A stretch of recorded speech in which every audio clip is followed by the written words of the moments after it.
Good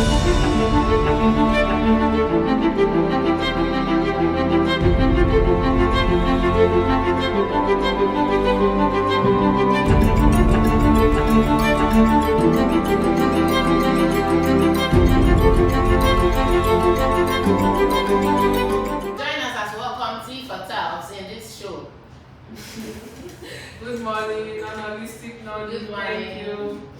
Good morning, Kelechi. Welcome to the show. Yeah. How was our weekend? For me, the weekend has been very hot, a busy one, and the weather. So let me Honestly, and there was actually a blackout last weekend. I mean, I don't know why AEDC is, playing with electricity in this country, especially at this time. This time, It's crazy. It's crazy. The weather is so hot. So hot. Considering the fact that purchasing 4 units is at the rate of 1,000. I know for people that are in band A, that what do you expect? You know the big people. All right. Good morning, viewers, and welcome to What's Trending.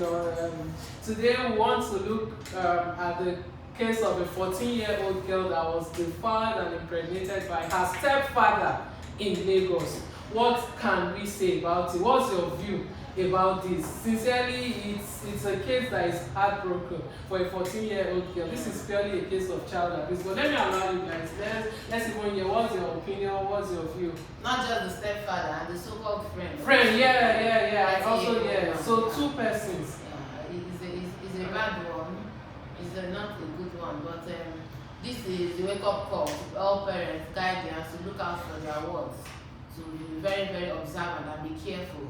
Looking at the society we find ourselves in, even the neighbors that stays around, nobody is safe now. So one needs to be extra careful. It's a pity it happened. Yeah. Okay, if you ask me, I feel like, just like you mentioned, I think parents, caretakers, everybody should be, at alert, because these things are becoming like prevalent. Every day you get to hear that a child was defiled, and then it's always familiar faces doing these things. I mean, children are supposed to be safe at home, children are supposed to be safe at school, but no, it is no longer the case. You hear that a teacher defiled a child, you hear that a cleric, or even at church, at home, it's either a stepfather or an uncle and all of that, and even their age mates sometimes. Because a child can be playing with an age mate who already know more than they already are. So these things are happening, and it's quite sad. But I think parents, caretakers, everybody should be careful. Be careful who you leave your child in their care.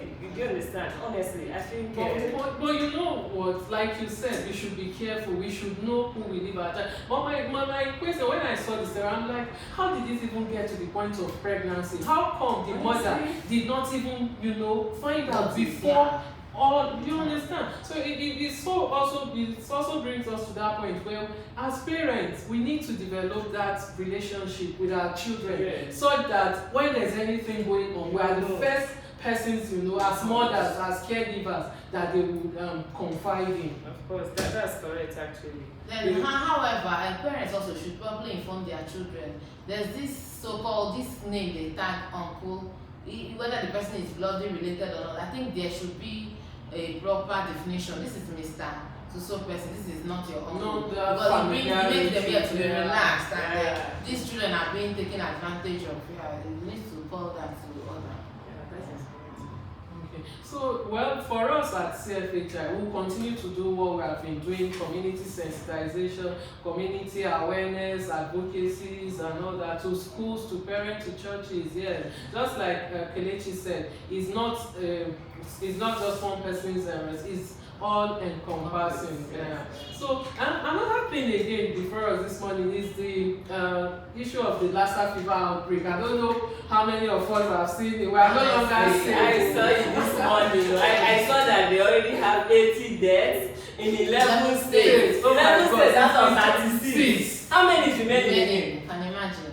And I don't know what the federal government is doing about that. Federal government, yes, even the state government. So what are the preventive measures? The other states that are not affected already. Yeah. What are the preventive measures To ensure that yes, to ensure that it doesn't affect them as well. I don't know. I mean, these are the issues. Yeah, and you know, prevention they say is better than cure. So at this stage now, 11 states affected. What do we do to ensure that the remaining 21 states, 25 states, including the FCT, if not affected? But I don't even have the statistics. But what is the government doing? The state government, what are they doing also to to ensure that this is called is put under control within the shortest possible time. So we call on the federal government, we call on the state government, all relevant stakeholders to see to it that this is put under control. So I want to thank you for your great analysis as always. Thank you viewers for joining us. I hope to see you in the next episode. Thank you.